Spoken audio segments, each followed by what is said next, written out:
नमस्कार मित्रांनो, तर स्वागत आहे तुमचं ह्या व्हिडिओमध्ये। तर मी आज तुम्हाला सांगणार आहे ह्या गाडीची actual 3501 top model 2025 newly updated झालेली गाडी चेतक, याची बॅटरी कुठे येते हे काही जणांना माहीत नाही आहे की याची बॅटरी कुठे येते ॲक्च्युअलमध्ये। पहिले गाडीची बॅटरी यायची इथे आतमध्ये यायची, पण ॲक्च्युअलमध्ये आता कंपनीने तिथून काढून गाडीची बॅटरी इथं दिलेली आहे। का तर गाडीची बूट स्पेस वाढावी म्हणून, आणि इथं बॅटरी दिलेली आहे।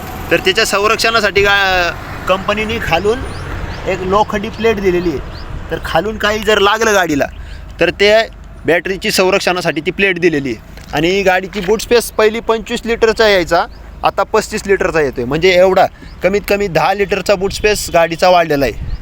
हा एक फायदा झालेला आहे। परत गाडीची जी लेंथ आहे ती लेंथसुद्धा वाढलेली आहे। गाडीची लेंथ वाढल्यामुळं गाडी पण दिसायला चांगली झालेली आहे, आणि जे सीटची साईज आहे ती पण वाढलेली आहे। म्हणून कमीत कमी आरामशीर आपण तिघंजणं या गाडीवर बसू शकतो। तर हे तुम्हाला माहिती आवडली असेल, आणि तर व्हिडिओला लाईक करा, शेअर करा आणि सबस्क्राईब करायला विसरू नका। धन्यवाद।